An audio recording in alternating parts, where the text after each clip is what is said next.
So this is going to be another movie review. This one's called Y.M.I. 2004. I hated this flick. I'm giving it 1 out of 5 stars. It gets a very low 3.3 rating on IMDb.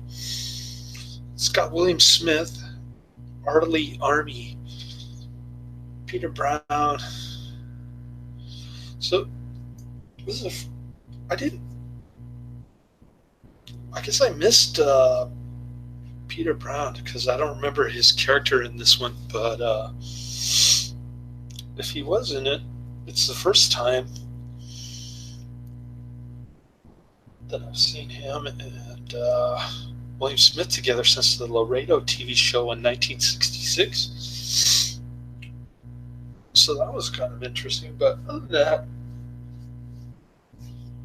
it was poorly edited, mostly rambling nonsense. There's there's difference between a movie that's so bad that it's good and a movie that's painful to watch, because this one is definitely painful to watch. It starts out with a guy who's eating bird poop from his fingertip, and this high school teacher is depressed because somebody killed his wife. She's naked, face down, all bloody on the bed when he gets home, and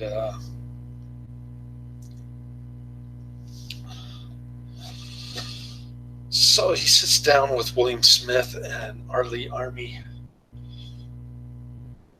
talking about God and suicide and things like this. I don't know. And Ermey gets pissed off. He wants to call the cops.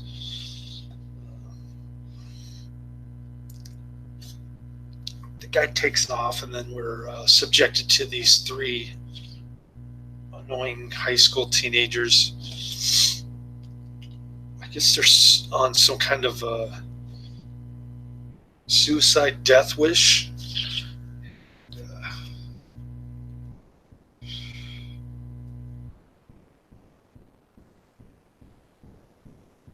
This kid shoots his dad because he wants to ride a Porsche. Then we see his dad sleeping at the TV. So again, lack of continuity there. A lot of self-contradictions and weird stuff. I guess it's supposed to be like a dream because at the end it talks about Edgar Allan Poe. I don't know. It's all very strange to me, and not in a good way. So these three teenage kids, they're like going on this joyride in this convertible Cadillac. One of the kids says, "I'm not going into your cubicle." He's like screaming at nobody, screaming at the high-rise building. And later on, one of the kids goes on a rant about how corporations are taking over the planet.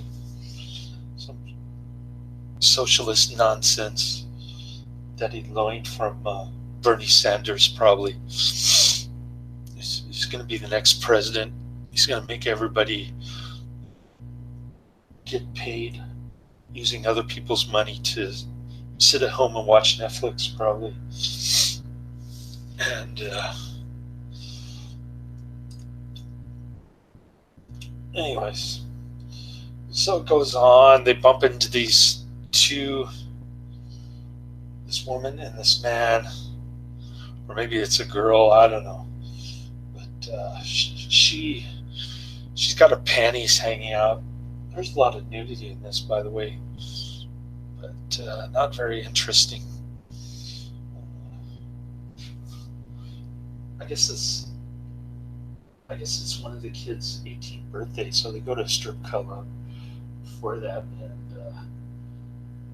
this white girl with fake boobs was like lap dancing on this kid, and they go meet a prostitute. One of the kids can't get it up, or he doesn't know how to satisfy the prostitute. So she calls him a F word for a gay person. And am I allowed to say that on YouTube? I doubt it. Anyways, Faggot. That's what she calls him. So he gets mad, he starts choking her, and then she runs away. Then they bump into this couple, a man and a girl, or a man and a woman. Can't really tell the difference. The girl or the woman has her skirt kind of loose, so you can see her thong panties hanging out. And she just shot some blondie girl who's like got her black bra open. She got in an argument with the dude, so they shot her. And there's another dude who's contemplating suicide. He jumps in the car, but then he jumps out and dies. So the couple's in there. They just met each other and shot this blondie for no apparent reason. And they go to some bar, and they start acting belligerent. The waitress wants to call the cops, but they take off, and then the high school teacher comes back, and he's still bummed out that his wife is dead. Willie Smith goes in front of his house, and he sees all the dead bodies from the car. I guess they smacked a truck or something.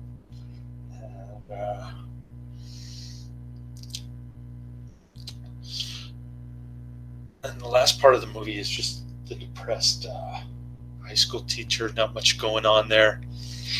Like I said, there's the Edgar Allan Poe poem, and very jumbled, confusing, and nonsensical movie that really irritated me a lot. So all of the bad reviews on Netflix are legitimate. All of the one-star reviews. I sat and I tortured myself, and I couldn't help but look at my phone when I was at Starbucks, but I did watch the last 5 minutes undistracted, so to speak. And, either way, I just hated this flick. Skip it, don't watch it. Can't recommend it, can't say check it out. I'm not going to post anything in the description box other than actors' names. There was a familiar actress who played the waitress at the bar, and just a really annoying, painful movie to watch. I hated it later.